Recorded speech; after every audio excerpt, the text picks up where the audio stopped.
If your pull-up game currently looks and sounds something like this, what the yeah, you want it to look something like this and fast, then you've come to the right place.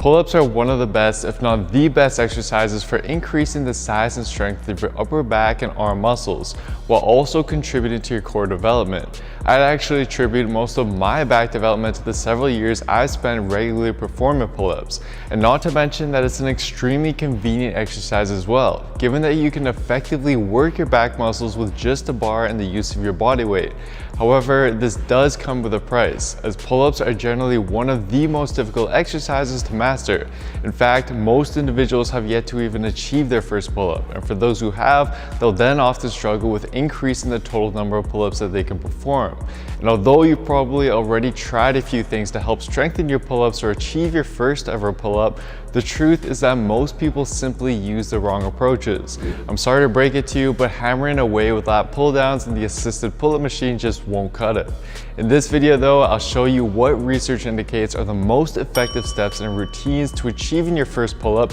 and then getting them into the double digits in the fastest way possible. The first thing you need to do is focus on strengthening the prime movers involved in the pull-up. More specifically, based on research such as this 2018 EMG analysis, the muscles most activated and involved in the pull-up are the core, the biceps, the lats, and the mid and lower traps, and are therefore the muscles that you want to focus on strengthening. Because as suggested by the researchers, by training each of these muscles with alternative pulling exercises, you'll be able to strengthen them to the point where they're cumulatively strong enough for you to achieve a pull-up, while also indirectly boost your pull-up strength in the event that you can currently only successfully do a few. So what are the best alternative exercises to strengthen these prime movers? Well, first we're going to start with scapular pull-ups to target the lower traps, which is especially important for your pull-up strength given that they've been shown to be more active and involved in the pull-up when compared to chin-ups or any other pull-up variation, and could therefore very well be the limiting factor for you.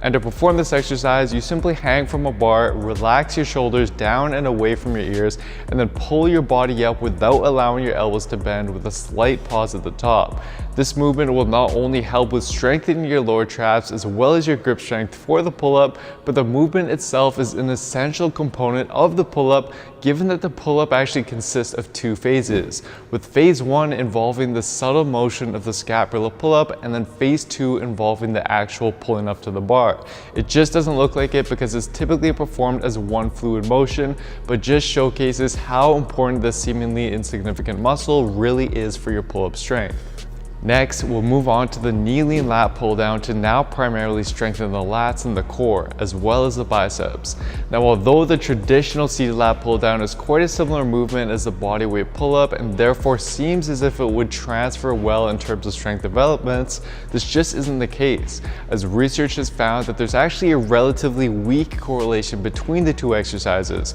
meaning that getting stronger in the seated lat pull down doesn't seem to increase pull-up strength very well. And the reasoning for this seems to be with the lack of core involvement in the seated lat pull down, which you now know is a major component of the pull-up. Illustrating this is a 2018 EMG analysis, which aimed to find the best supplemental exercise for pull-up strength based on the pattern of muscle activation of the prime movers. And what the researchers found was that when compared to seated lat pull downs and the assisted pull-up machine, the knee-lean lat pull down elicited significantly greater core activation and was the only exercise that demonstrated the same activation pattern as a pull-up, meaning that theoretically this exercise provides the best strength transference to your pull-up given the similarity of both movements in terms of muscle activation patterns, and is therefore essential that we include it here.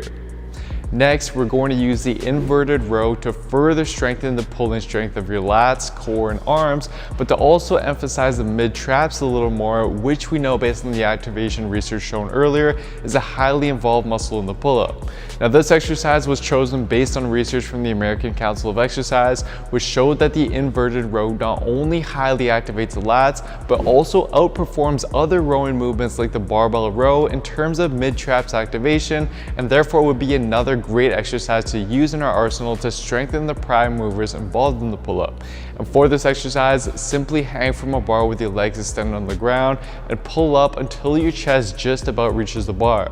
Then you'll want to progress this over time by simply lowering the bar and/or elevating your feet to get your body more horizontal. Next, we want to get some actual pull-up training in to not only continue strengthening our prime movers, but to neurologically get better at the movement itself. But obviously, if you're unable to do a pull-up or you just can't do very many, you'll have to first use alternative exercises to accomplish this. And the first exercise we'll use for this purpose is the banded pull-up, which I'd highly recommend incorporating since it's the closest exercise to the pull-up itself, and it's also going to give you a major confidence boost being able to get your head over that bar.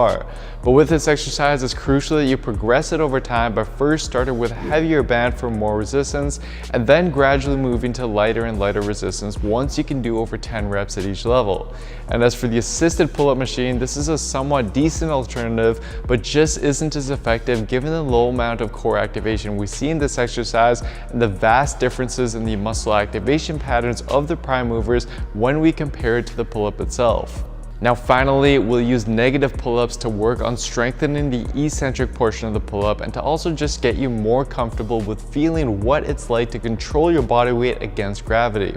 For these, simply jump up or use a step up to get yourself to the top position of the pull-up and then descend as slow as you're capable of. At first, you likely won't be able to control your descent very well, but this will very quickly improve and you'll want to try to work up to a 30-second descent, which will translate to huge strength gains in your actual pull-up. So to sum up the previous exercise, here is the exact routine that you'll want to use to get to your first 1 to 10 pull-ups. You want to perform this twice a week and simply replace all of your back training for the week with this routine. And as you do this, given that increasing frequency is highly correlated with faster strength gains, what I want you to do is during the start of both of these workouts and 1 to 2 other workouts that you do for the week, simply perform 2 sets where you try to do as many pull-ups as you can. Over time, you'll notice this number very quickly improve. And then once you can successfully do roughly 10 to 12 clean pull-ups in a single set, it's time to move on to the next step, which involves progressing your pull-ups. And to do so, you want to simply start adding additional resistance to your pull-ups with the use of a dumbbell or weight belt in order to continue overloading your pull-ups and to enable you to stick within that rep range that will be most effective for hypertrophy as your pull-up strength improves. So once you get to this stage, what I'd recommend is the following. First off, program in pull-ups into your current routine twice a week with the following set and rep range. I'd also recommend still doing and progressing the movements previously discussed as part of your back training as well, except for the banded pull-ups, as these other movements will continue to complement your weighted pull-up strength very well. Secondly, start with as little as 2.5 to 5 pounds of additional resistance and aim to increase the amount of reps you can do with this added weight. Then, once you're able to perform 3 to 4 sets of 10 clean reps at this weight, add another 2.5 to 5 pounds and repeat the process. I'd recommend repeating this process for 4 weeks and then take a deload or easy week for your pull-ups by switching your pull-ups for another back exercise or just performing bodyweight pull-ups for that week in order to boost your recovery before then going back to the weighted progression.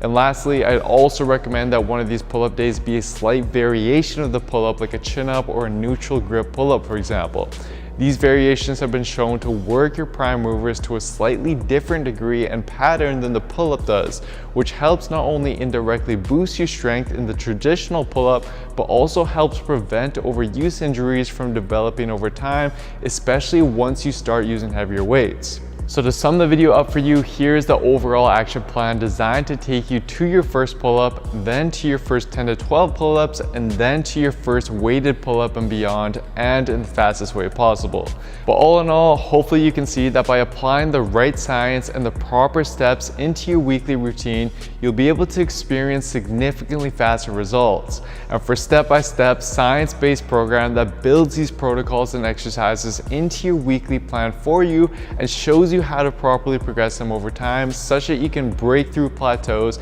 and pack on size and strength in the most effective way possible, just like countless other members have successfully done with their Built with Science programs, then simply head on over to builtwithscience.com and take the analysis quiz to discover which program is best for you and your specific body. Anyways guys, I hope you enjoyed this one. Please do me a favor and show your support by giving the video a like, leaving a comment down below as to what you'd like to see me cover next, subscribing to the channel, and turning on notifications for the channel as well, as this all really does help me out. Thank you so much everyone, and I'll see you next time.